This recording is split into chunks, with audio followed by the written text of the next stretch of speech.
Hello, hello. So being that your character is a father of two, how do you feel that motivates or drives your character in the show? Well, it is like the motivating factor for everything, you know? I mean, it's the reason he retired, but then it also now becomes the reason that he's unretired, you know?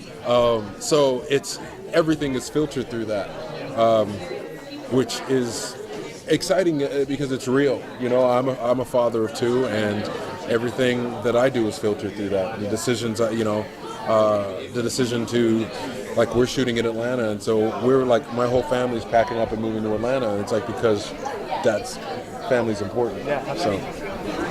Saw yourself I kind of screamed. I mean, I screamed out loud. And I couldn't get out of the mirror. But at the same time, I was ready to fight. I was like, let's go. I wanted to tear down a door. I wanted to go through a wall. It was like, it's exciting. It's so exciting. Tell us a little bit about how you landed this role. What was the casting, audition, all of it? Yeah, it was interesting because, I mean, I had heard about it like months before the audition, but I didn't know anything other than I knew they were doing it. Originally, they were doing it at Fox. And all I kept saying, like, it was like, I want my shot. I want a chance. I just want a chance. And then I heard they were moving it to CW, and I was like, make sure you I didn't want anybody to lose sight of this, because, like, I want a chance. And then all of a sudden the audition came, and it was interesting because the day of the audition, my daughter was at a choir concert other side of town, and so I got to the audition and I was scrambling. I was worried that I wasn't going to get out of the audition in time to go to her concert, but they moved me ahead, and even the cast director's like, we got to get you to that concert, let's go. But I was ready, I was prepared, and I had a blast, and it kind of quickly happened. I mean, like, within a couple days, they're like, you're the guy, and I couldn't believe it, and I was insecure about it because I was like, no, they probably have a big star waiting in the wings to take my job. And then it became reality. Yeah.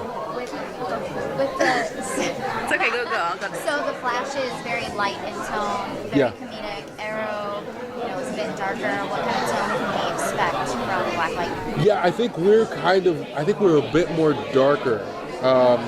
Probably not as dark as Arrow, but you know what, maybe so, because we're rooted in, like, reality, real city, real problems, and so by that fact, I think it'll seem a little darker, but there's humor in it, The comics had humor, and so we're keeping that tone as well. It's almost kind of like a family drama, maybe a little bit of comedy, but we have superpowers.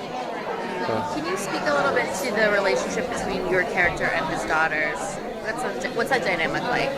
It's a father-daughter relationship that, he cares about family and cares about education immensely, and so he's raised his daughters to that effect.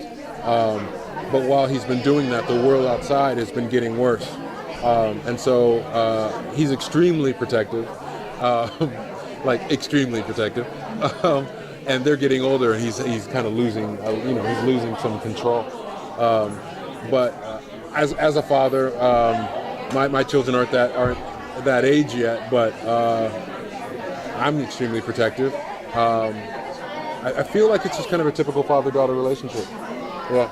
Someone from Twitter had asked if you could cross over with any other DC show, what would be the ultimate one for you? Any of them, I think what would be the most, I guess, interesting or make sense is probably Arrow, because I think to a certain degree, Arrow's a lot like Batman, and in some ways, even though the Black Lightning has actual natural abilities, natural powers, he's a lot like Batman, and so, and they're both like hand-to-hand fighters. I have the luck of electricity, but they're both hand-to-hand fighters, so I feel like they would be a good team. Yeah. How did you coordinate the visual effects? You do a physical action, and they're going to add the superpowers. Yeah, well, we always have someone on set with visually, and so they make the adjustment at times. Sometimes they'll do something and they're like, okay, they know ahead of time. They're like, can you raise your arms a little bit, because that won't work with the lightning and whatnot. So we always have someone on set. And then that's one of the joys as a kid. It's like I get to, we do all these things, and then I see it after the fact. I'm like, whoa, that's what it looked like. That's awesome. All right, thank you guys. Thanks so much, guys. All right. Thank you. Thank you.